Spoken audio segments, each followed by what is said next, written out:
नमस्कार, हमारा उत्तराखंड देख रहे हैं आप। मैं हूं आपके साथ सपना दीपक मतीशिया। बुलेटिन का आगाज करेंगे।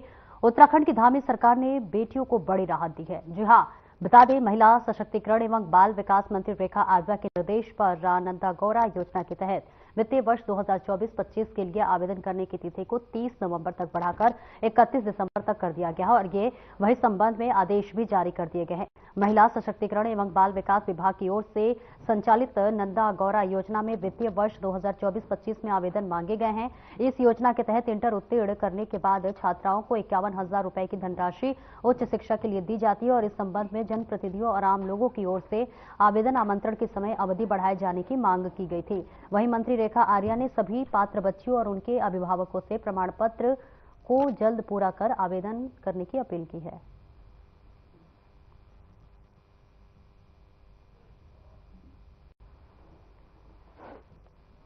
देखिए, नंदा गौरा योजना को लेकर लगातार लाभार्थियों के द्वारा भी और कुछ आवेदकों के द्वारा भी और जनप्रतिनिधियों के द्वारा भी यह कहा जा रहा था कि 30 नवंबर की आखिरी तिथि होने के कारण कई समय से जो है कई बालिकाएं जो है इसे भरने से चूक गई हैं।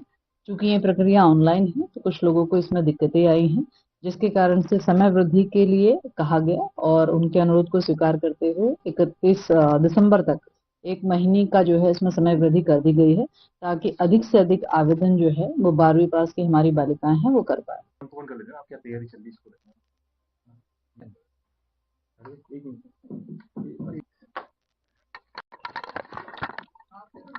कौन कर लेते हैं? आप क्या तैयारी चल रही है?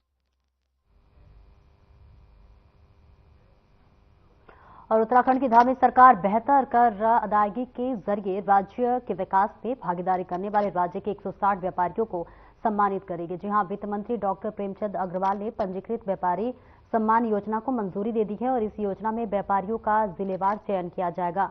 देहरादून और हरिद्वार के 20-20 और उदय सिंह नगर और नैनीताल के 15-15 व्यापारियों को इस योजना में चुना जाएगा। बाकी 9 जिलों में 10-10 व्यापारियों को सम्मान योजना में चुना जाएगा। इस योजना में वस्तु और सेवाओं के सभी थोक और खुदरा व्यापारियों को भी सम्मिलित किया जाएगा।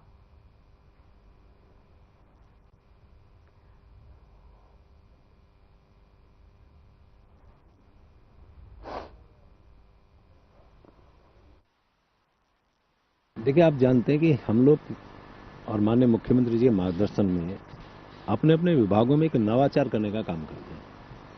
पिछले दिनों जब जीएसटी कंपनसेशन की बारी आई थी कि हमारा जीएसटी कंपनसेशन खत्म हुआ था, तो हमारे सामने चुनौती थी कि हम अपना जीएसटी कैसे बढ़ाएं और आज मुझे खुशी है इस बात की कि हम उससे ऊपर उठे। बिल लाओ इनाम पाओ लोकप्रिय हमारी स्कीम रही।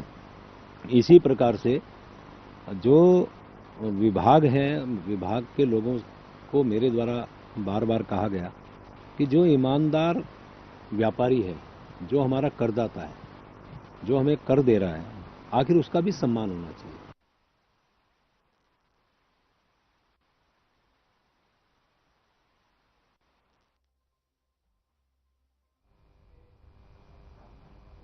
विकासनगर के हरबतपुर आसन नदी पुल के पास एक प्लाई से भरा ट्रक पलटा, जो कि विकास नगर की ओर आ रहा था। ट्रक के पलटने से कोई जनहानि नहीं हुई है।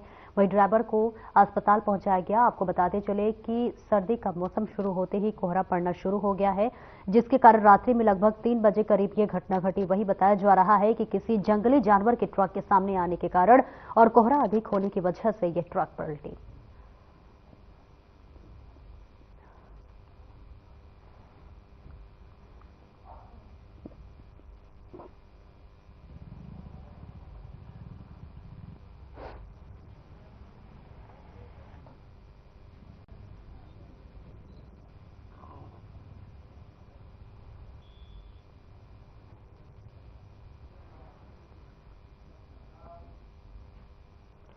और बीजेपी के राष्ट्रीय संगठन महामंत्री बीजेपी मुख्यालय पहुंचे, जिनका बीजेपी के प्रबंध अध्यक्ष महेंद्र भट्ट ने स्वागत किया। आपको बता दें कि राष्ट्रीय महामंत्री आगामी निकाय चुनाव की तैयारियों को परख रहे हैं। बीजेपी प्रदेश प्रभारी दुष्यंत गौतम, प्रदेश अध्यक्ष महेंद्र भट्ट, कैबिनेट मंत्री प्रेमचंद अग्रवाल सहित पार्टी के सभी वरिष्ठ नेता बैठक में शामिल हुए और वो हाल ही में नियुक्त किए गए प्रभारियों की तैयारी का जायजा ले रहे हैं।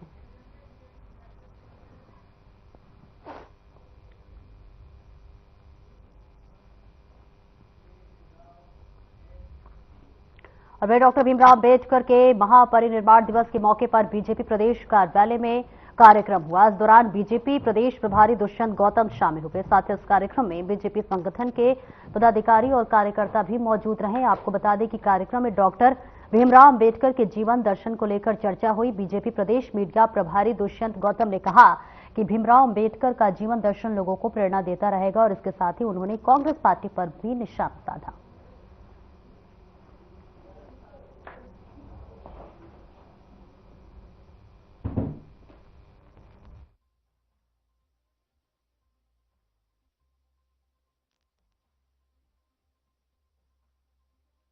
छब्बीस नवंबर से लेकर 26 जनवरी तक संविधान दिवस के रूप में मनाने का संकल्प लिया है। 2 दिन के पार्लियामेंट में डिबेट होने वाली है।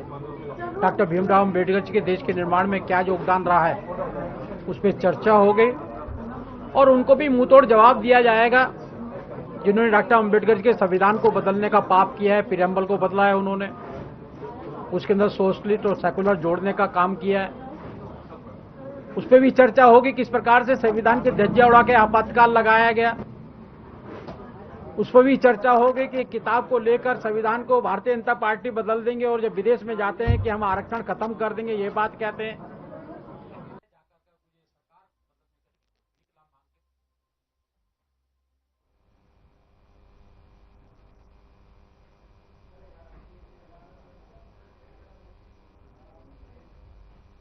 और राष्ट्रीय विधिक सेवा प्राधिकरण नई दिल्ली के निर्देशानुसार पर राष्ट्रीय लोक अदालत का आयोजन किया जाएगा। आपको बता दें कि ये आयोजन उत्तराखंड राज्य विधिक सेवा प्राधिकरण नैनीताल के तत्वाधान में होगा।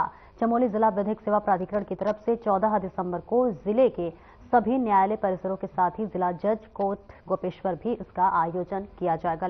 इसको लेकर लोक अदालत में फौजदारी के शमनीय मामले, 138 एनआई एक्ट के मामले, मोटर दुर्घटना प्रतिकार, वैवाहिक परिवार न्यायालय के मामले जैसे कई मामलों का निस्तारण और सुलह समझौते करवाए जाएंगे।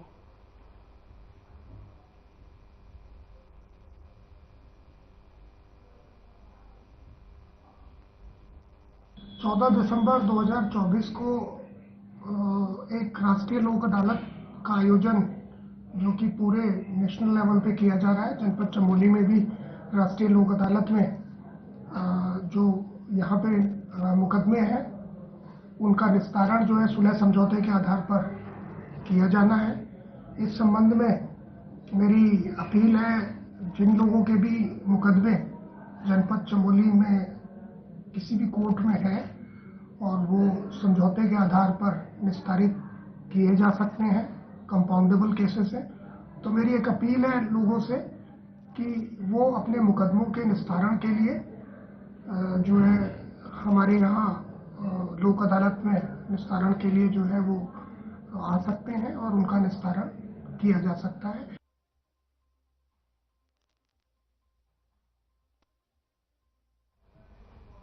और मसूरी में अंबेडकर चौक पर स्थित भारतीय दलित साहित्य अकादमी में भारत रत्न डॉक्टर भीमराव अम्बेडकर की 69वें परिनिर्वाण दिवस का कार्यक्रम आयोजित किया गया, जिसमें मुख्य अतिथि पूर्व बीजेपी मंडल अध्यक्ष मोहन पेटवाल और पूर्व कांग्रेस राष्ट्रीय सचिव प्रकाश जोशी सहित सभी राजनीतिक और सामाजिक संगठनों ने डॉक्टर भीमराव अम्बेडकर की प्रतिमा पर पुष्पांजलि अर्पित की और बाबा साहेब अमर रहे के नारे लगाए गए।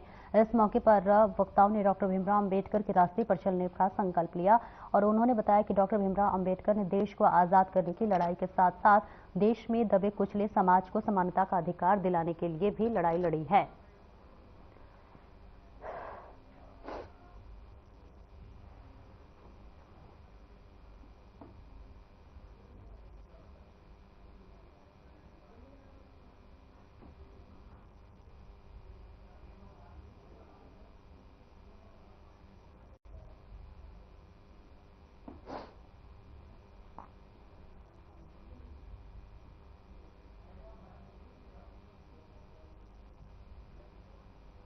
तो देखिए तस्वीरें आपको दिखा रहे हैं जहां पर मुख्यमंत्री पुष्कर सिंह धामी जो है डॉक्टर भीमराव अम्बेडकर के 69वें पुण्यतिथि पर उन्हें पुष्पांजलि करते हुए नजर आ रहे हैं, उन्हें श्रद्धांजलि देते हुए नजर आ रहे हैं। इसी के साथ साथ तमाम बीजेपी कार्यकर्ताओं ने बाबा साहेब डॉक्टर भीमराव अम्बेडकर को पुष्पांजलि अर्पित कर श्रद्धांजलि देते हुए नजर आए।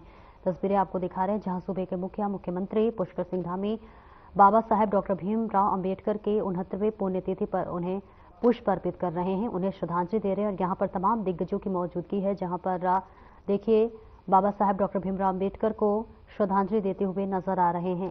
69वें पुण्यतिथि के मौके पर तमाम बीजेपी कार्यकर्ता, बीजेपी नेताओं ने बाबा साहेब डॉक्टर भीमराव अंबेडकर को पुष्पांजलि अर्पित की। और इसी के साथ साथ उन्होंने बताया कि डॉक्टर भीमराव अंबेडकर ने किस तरह से संविधान में सहयोग किया था और एक अभिन्न अंग रहे थे।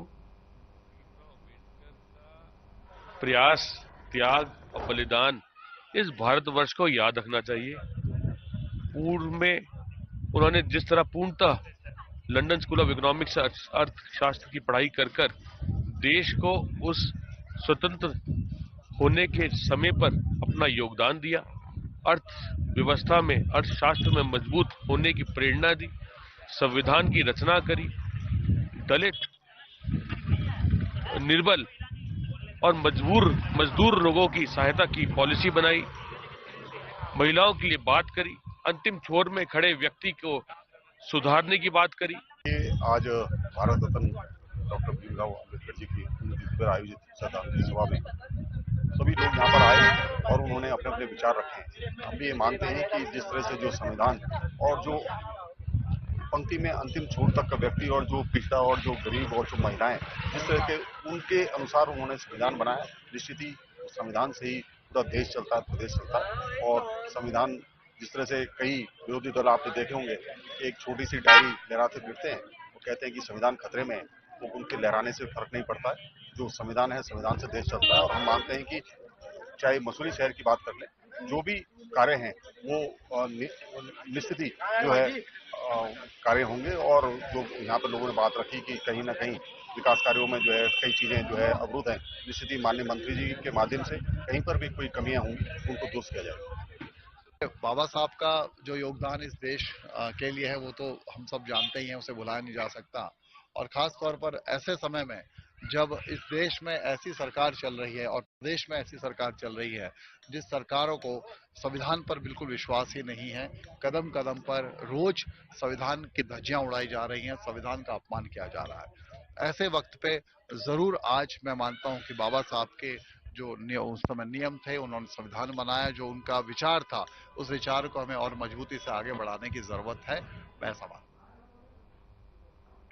उत्तराखंड में ऐतिहासिक क्षण देखने को मिला है। आपको बता दें कि उत्तराखंड की पहली जौनसारी फीचर फिल्म मेरे गांव की बात आज 6 दिसंबर को सिनेमाघरों में रिलीज हो गई है। और इस फिल्म की संकल्पना उत्तराखंड इंफॉर्मेशन डिपार्टमेंट और ज्वाइंट डायरेक्टर के.एस. चौहान और निर्देशक अनुज जोशी ने किया है। फिल्म के जरिए लोगों को जौनसार की समृद्ध संस्कृति, विरासत, रीति रिवाजों को देखने और जानने का मौका मिलेगा। ये फिल्म उत्तराखंड के ग्रामीण जीवन की सच्ची तस्वीर को दर्शाता है, जिसमें उत्तराखंड की सांस्कृतिक धरोहर और जीवन शैली को जीवंत रूप से पेश किया गया है। वहीं फिल्म के अभिनेता अभिनव चौहान और इंफॉर्मेशन डिपार्टमेंट के ज्वाइंट डायरेक्टर के.एस. चौहान ने अपनी खुशी जाहिर की है।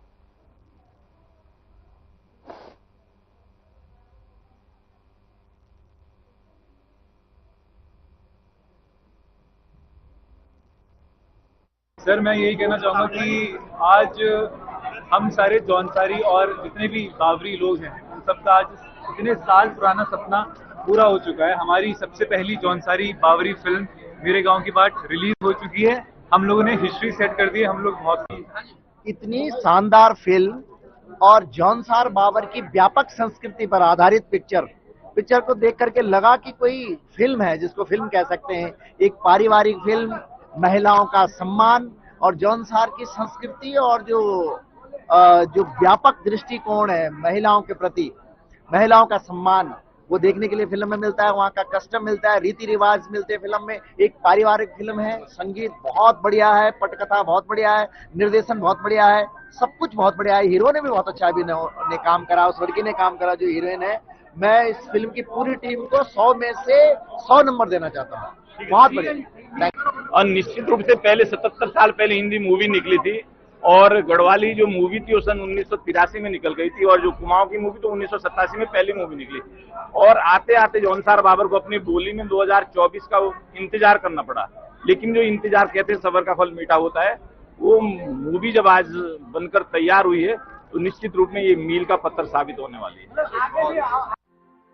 जम्मू के अपने पहाड़ों से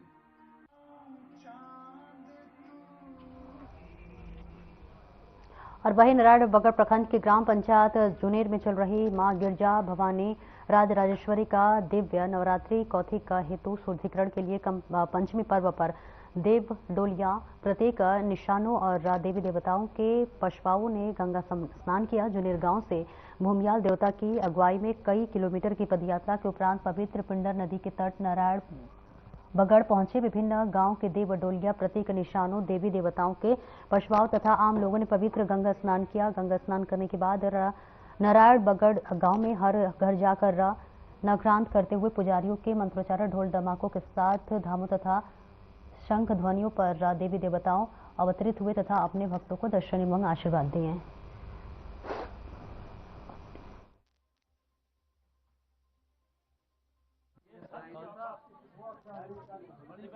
मां गिरिजा भवानी सिद्धपीठ ग्राम जुनेर के जो ये देवी नवरात्रा 9 दिन के हो रहे हैं, उसी के सापेक्ष आज पंचमी पर्व में सभी देवता के पार्श्वा एवं भगवान असुलदानों जी का गंगा स्नान के लिए गए और उसी में कल जो कालरात्रि का महापर्व होगा, तो मेरा सभी क्षेत्रवासियों से और सभी श्रद्धालुओं से निवेदन है कि सभी लोग अधिक से अधिक संख्या में आएं और मां गिरिजा भवानी का आशीर्वाद लें।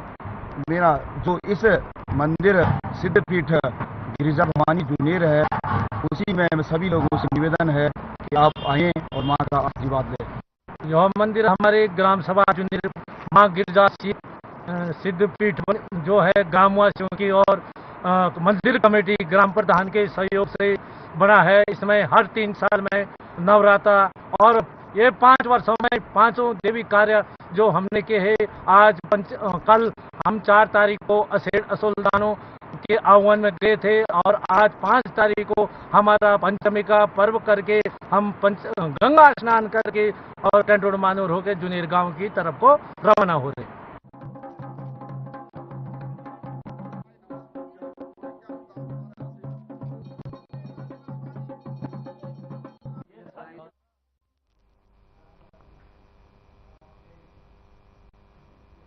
और थाना मोनिकरेती पुलिस ने स्कूली छात्रों को कानून की जानकारी दी है। पुलिस ने छात्रों को साइबर अपराध, महिला संबंधी अपराध, यातायात नियम, नए आपराधिक कानून और नशीले पदार्थों के दुष्प्रभाव और गौरा शक्ति ऐप के बारे में छात्रों को बारीकी से बताया। थाना प्रभारी रितेश शाह ने बताया कि हम इस प्रकार के जागरूकता अभियान क्षेत्र के स्कूलों में आगे भी जारी रहेंगे ताकि बच्चों को अपने अधिकार और उनके लिए बने नियम कानूनों की जानकारी रहे।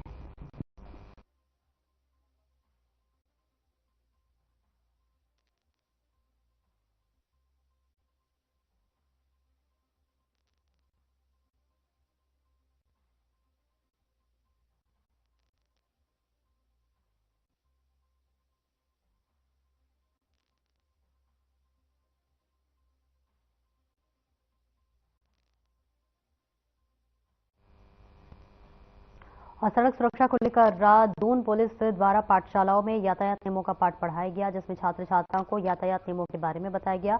इसी को लेकर एसएसपी देहरादून ने बताया कि विगत दिनों देखने में आया कि जिस तरह से दर्दनाक हादसे हुए हैं, ऐसे में देखा गया है कि जो हमारे यूथ हैं या फिर यंग एज के बच्चे हैं या फिर स्टूडेंट हैं, उनके लिए हमने ये अभियान चलाया है।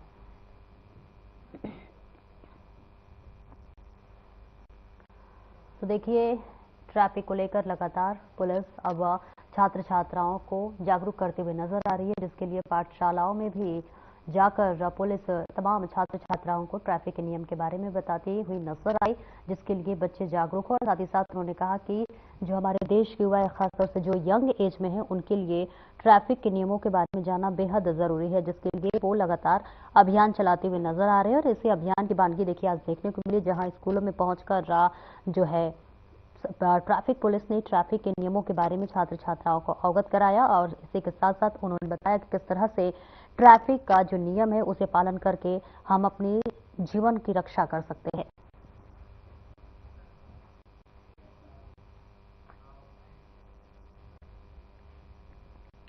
बीते दिनों ऋषिकेश से सटे नरेंद्र नगर में सामूहिक नमाज अदा करने का मामला तूल पकड़ने का नाम ले लिया है।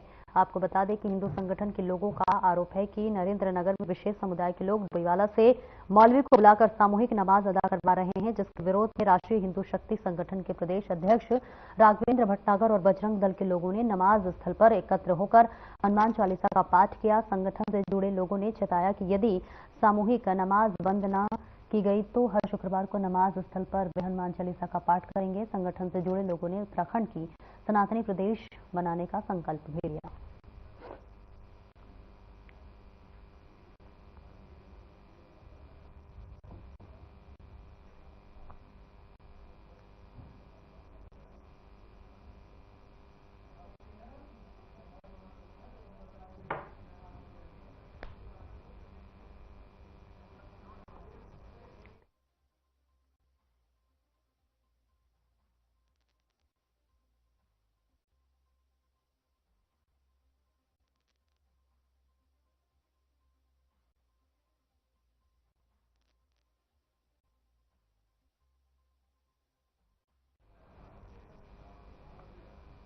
और भाजपा के राष्ट्रीय महामंत्री संगठन बीएल संतोष राज्य में निकाय चुनाव तैयारियों की समीक्षा करेंगे। बीएल संतोष देहरादून के बलबीर रोड स्थित प्रदेश कार्यालय में पार्टी पदाधिकारियों के साथ कई दौर की बैठक करने के बाद देर शाम पार्टी की टोली बैठक भी शिरकत करेंगे। इस दौरान निकाय चुनाव की रणनीति को अंतिम रूप दिया जाएगा। वहीं भाजपा के प्रदेश महामंत्री आदित्य कोठारी ने बताया कि राज्य में निकाय चुनाव की तैयारी के सिलसिले में राष्ट्रीय महामंत्री संगठन बीएल संतोष उत्तराखंड पहुंच रहे हैं। उन्होंने बताया कि पार्टी जल्द ही निकायों में पर्यवेक्षकों को तैनात करने वाली है और जो संगठन को विस्तृत रिपोर्ट प्रस्तुत करेगी। आरक्षण परिस्थिति साफ होते ही प्रत्याशी चयन के काम को अंतिम रूप दिया जाएगा।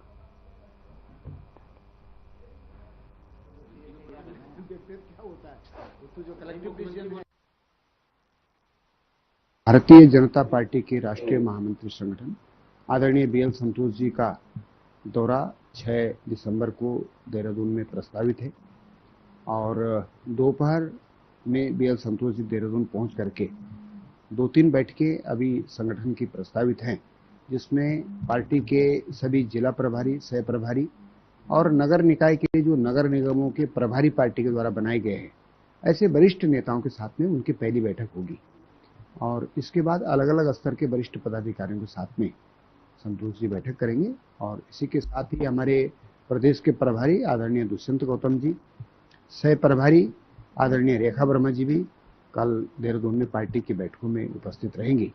और आदरणीय संतोष जी का ये दौरा नियमित दौरा है, समय समय पर वो प्रदेशों का भ्रमण करते हैं और यहाँ वरिष्ठ पदाधिकारियों के साथ में जो टीम काम कर रही है, टोली काम कर रही है, उनके साथ में कई विषयों पर परामर्श करके और अपना मार्गदर्शन भी करते हैं, यहाँ की फीडबैक भी लेते हैं। फिलहाल इस बुलेटिन में इतना ही। दीजिए इजाजत। नमस्कार।